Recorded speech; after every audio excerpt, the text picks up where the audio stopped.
হরে কৃষ্ণ, রাধে রাধে। নমস্কার দর্শক শ্রোতা, আজকের এই ভিডিও থেকে আপনারা দেখবেন 2026 সালে শ্রী পাণ্ডব নির্জলা একাদশী বা ভীমসেনী একাদশী 2026 সালে কবে কোথায় পালন করবেন, পালনের ভিন্ন সময়সূচি, ব্রত মাহাত্ম্য, ব্রতের বিধিনিষেধ। এই একাদশী নির্জলা একাদশী, তাই ব্রতদিনে কি আদৌ জলপান করা যাবে? বিস্তারিত জানুন এই পর্ব থেকে। আশা রাখি সকলে শ্রীকৃষ্ণ কৃপায় ভালো আছেন।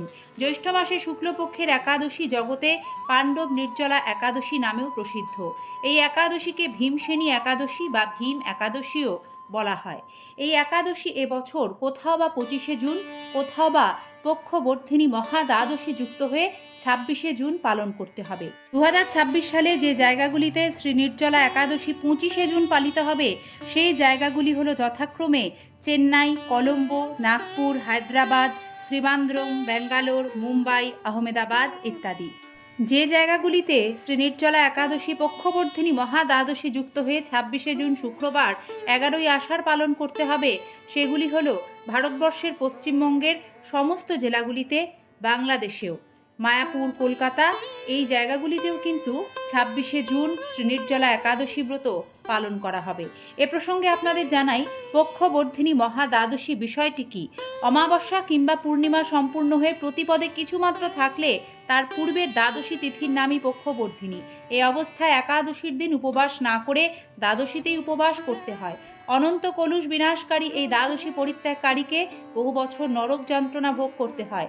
যে মাসে পক্ষবর্ধিনী হয় শ্রীহরি, সে মাসের নাম অনুসারে তাকে ভক্তি সহকারে পূজা করতে হয়।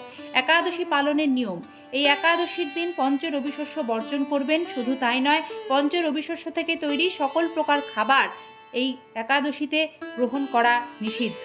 একাদশী দিনে ফল, মূল, দুধ, শরবত এবং জল অনুকল্প প্রসাদ হিসেবে গ্রহণ করতে পারবেন। যাই হোক, ভগবানকে ভোগ নিবেদন করে অনুকল্প হিসেবেই এইগুলি গ্রহণ করতে হয়। এই একাদশী ব্রত মাহাত্ম্য কথা শ্রবণ না করলে ব্রত অসম্পূর্ণ। শ্রবণ করুন শ্রী পাণ্ডবা নির্জলা বা ভীমসেনী একাদশী ব্রত মাহাত্ম্য কথা। ওম নমো ভগবতে বাসুদেবায়। মহারাজ যুধিষ্ঠির বললেন, হে জনার্দন, এখন জ্যৈষ্ঠ শুক্লপক্ষের একাদশীর নাম ও মাহাত্ম্য কৃপাপূর্বক আমার কাছে বর্ণনা করুন। শ্রীকৃষ্ণ বললেন, এই একাদশীর কথা মহর্ষি ব্যাসদেব বর্ণনা করবেন, কেননা তিনি সর্বশাস্ত্রের অর্থ ও তত্ত্ব পূর্ণরূপে জানেন। রাজা যুধিষ্ঠির ব্যাসদেবকে বললেন, হে মহর্ষি দ্বৈপায়ন, আমি মানুষের লৌকিক ধর্ম এবং জ্ঞানকাণ্ডের বিষয়ে অনেক শ্রবণ করেছি। আপনি যথাযথভাবে ভক্তি বিষয়নী কিছু ধর্মকথা এখন আমায় বর্ণনা করুন।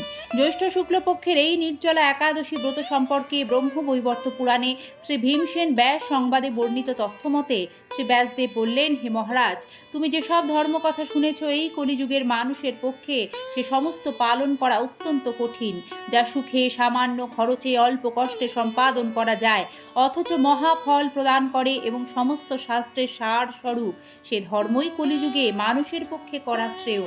সেই ধর্মকথাই এখন আপনার কাছে বলছি। উভয় পক্ষের একাদশী দিনে ভোজন না করে উপবাস ব্রত করবে। দ্বাদশী দিনে স্নান করে শুচি শুদ্ধ হয়ে নিত্যকৃত্য সমাপনের পর শ্রীকৃষ্ণের অর্চন করবে। এরপর ব্রাহ্মণদেরকে প্রসাদ ভোজন করাবে। অশৌচাদিদেও এ ব্রত কখনো ত্যাগ করবে না। যে সকল ব্যক্তি স্বর্গে গমন করতে চান, তাদের সারা জীবনে ব্রত পালন করতে হয়। পাপ কর্মে রত ও ধর্মহীন ব্যক্তিরাও যদি এই একাদশী দিনে ভোজন না করে, তবে তারা যম যাতনা থেকে রক্ষা পায়।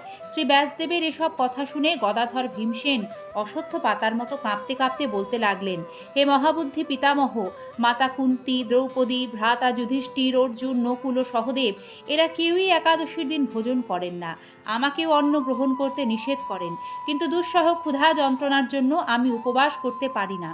ভীমসেনের এরকম কথায় ব্যাসদেব বলতে লাগলেন, যদি স্বর্গাদি দিব্য ধাম লাভে তোমার একান্ত ইচ্ছা থাকে, তবে উভয় পক্ষের একাদশীতে ভোজন করবে না।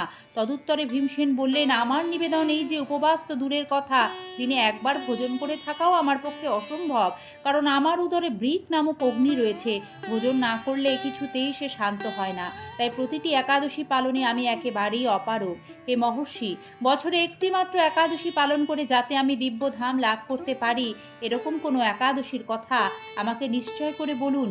তখন ব্যাসদেব বললেন, জ্যৈষ্ঠ মাসে শুক্লপক্ষের একাদশী তিথিতে জল পান পর্যন্ত না করে সম্পূর্ণ উপবাস থাকবে, তবে আচমনে দোষ হবে না।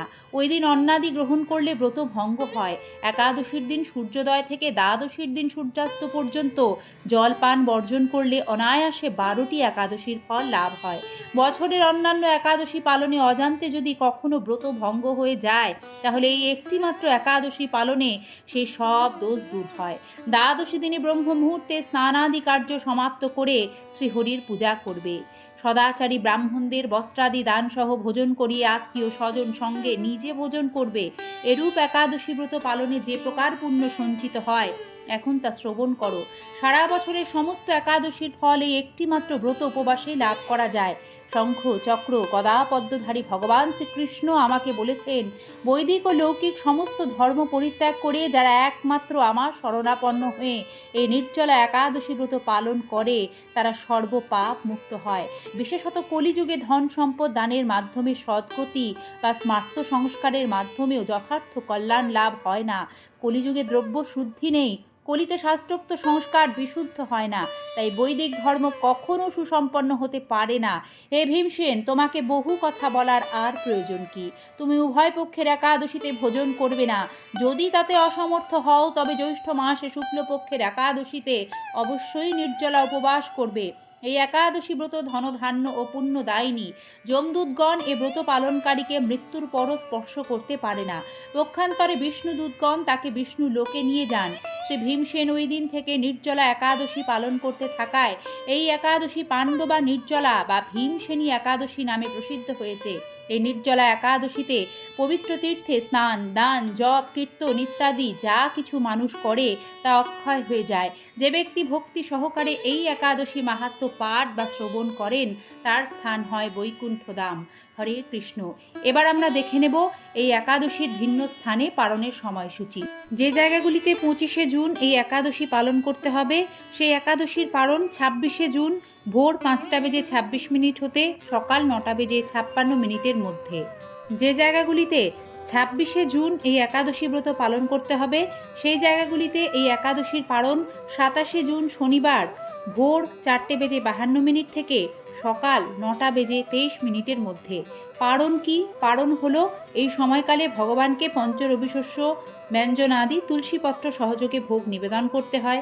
একাদশীর ফল ভগবানের শ্রীচরণে সমর্পণ করতে হয় এবং পারণ মন্ত্র অজ্ঞানতিমিরান্ধস্য ব্রতে না নেন কেশব প্রসীদ সুমুখ নাথ জ্ঞান দৃষ্টিপ্রদ ভব, এই বলে একাদশী ব্রত পূর্ণরূপে সমাপন করে সেই ভোগ প্রসাদ গ্রহণ করতে হয়। এটাই একাদশী পালনের শাস্ত্রসম্মত নিয়ম। সকলে ভালো থাকবেন। একাদশীর অর্থ শুধু উপবাস নয়, শ্রীহরি কথা মনন শ্রবণ চিন্তন কীর্তন ইত্যাদি এবং শ্রীকৃষ্ণ ভক্তি লাভ ভগবত ভক্তি লাভ। তাই একাদশী ব্রতের দিন পরনিন্দা পরচর্চা প্রসাধনী ব্যবহার ক্ষৌরকর্ম করা রক্তপাত সম্পূর্ণরূপে বর্জনীয়। কোনো রকম নেশার বস্তু চা বিড়ি পান সিগারেট কফি এইগুলিও একাদশী দিনে গ্রহণ করতে নেই, তাতে ব্রত ভঙ্গ হয়। সকলে ভালো থাকবেন। শ্রীকৃষ্ণ কৃপায় সকলের মঙ্গল হোক। শুভ পাণ্ডব নির্জলা একাদশী বা ভীমসেনী একাদশী। হরে কৃষ্ণ কৃষ্ণ কৃষ্ণ হরে হরে, হরে রাম রাম রাম হরে হরে। শ্রীকৃষ্ণ কৃপায় মঙ্গল হোক সকলের।